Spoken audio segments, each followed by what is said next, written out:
Once upon a party, evil makes a game out of Snow White. So imagine this. Anybody who has got or had a narcissistic parent or partner knows how this tale plays out. So come with me into the fairy tale land where there is a birthday party. It's very big and polished and perfect on the surface. It's been organised by the evil stepmother. And there she looms on the sidelines with her immaculate hair, flawless smile, and a very vicious clipboard in her hand with all of her vengeances totted up. The party is for Snow White, and everybody there keeps on reminding Snow of that fact. There are many characters there from Fairytale Land.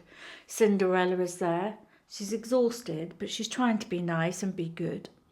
Of course, the ugly stepsisters are there, and they are loud and competitive and squawking, and they're more concerned watching who is watching them. There's cake, of course, music, and a very eerie laughter that arrives a beat too early.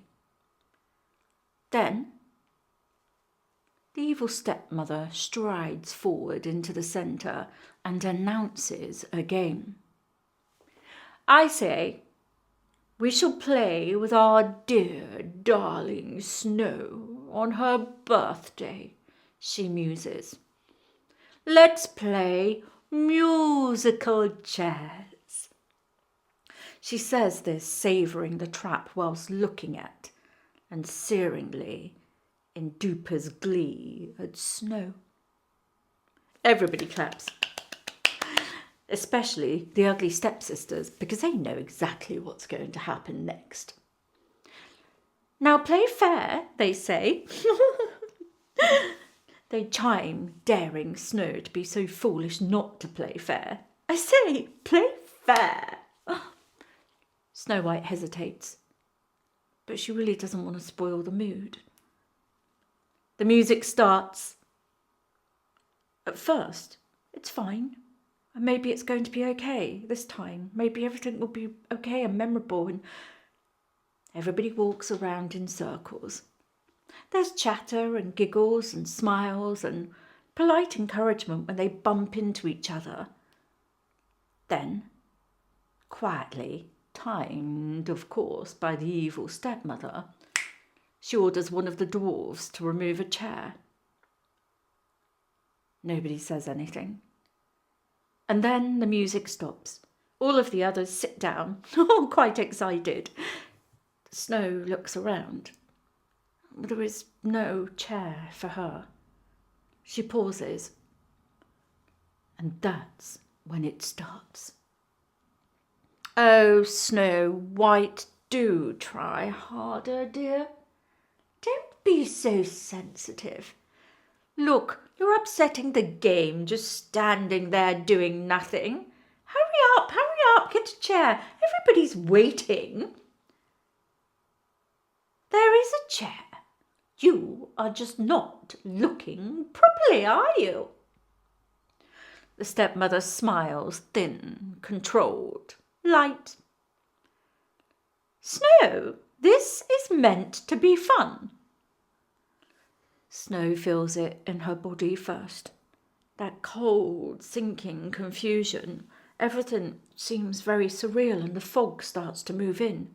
She looks again. There is no chair, not even in the room. It seems to have been...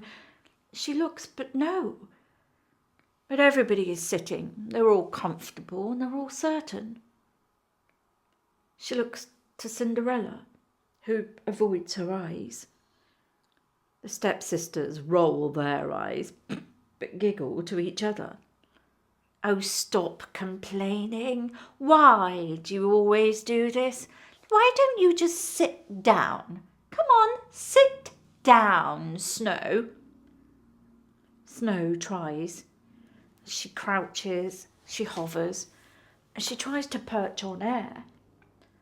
And then they sigh, but deliciously, enjoying the irritation and the scene.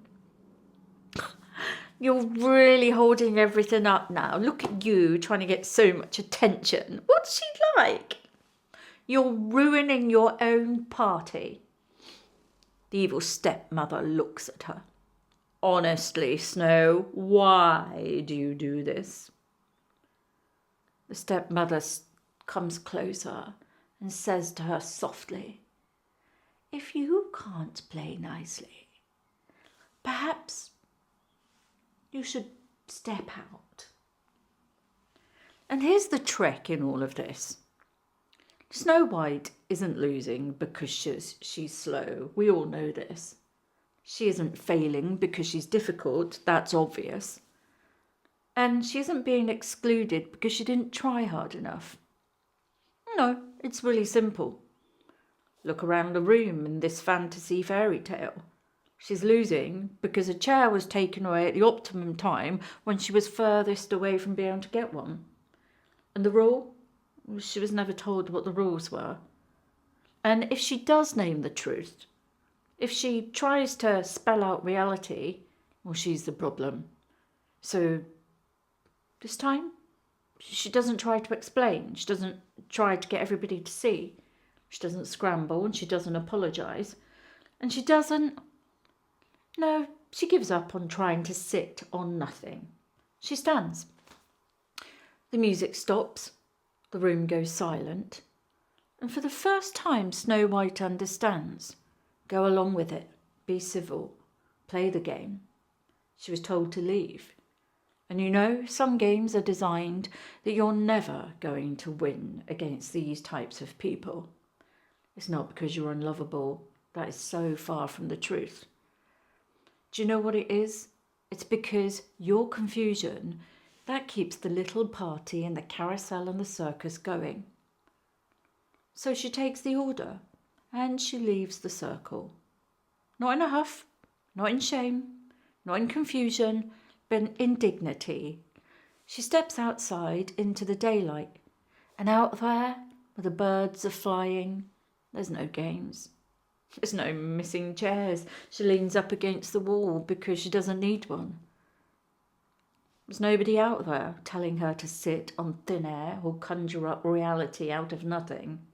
And that, well, that is when the story for Snow really starts to begin. And why does this happen?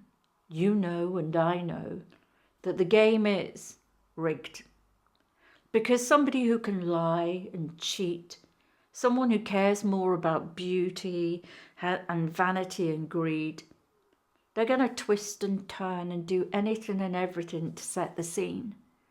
And sadly, what I found in my experience is often underneath these wooden crickety stages that they parade around on and try and pull everybody into are addictions. Are so many layers of unresolved regrets and resentments that they can't even summon their own soul from the bones of the things that they have done and the lies that have been laid down over time. And maybe the drinking, the drugs, the gambling, the porn, all the devices and vices, every lie laid down is where their bones sink deeper and deeper. So they can't feel and they can't live. But when somebody like Snow comes along, they need to grab her and pull her onto her stage. Or any wonderful king or prince of valour and virtue.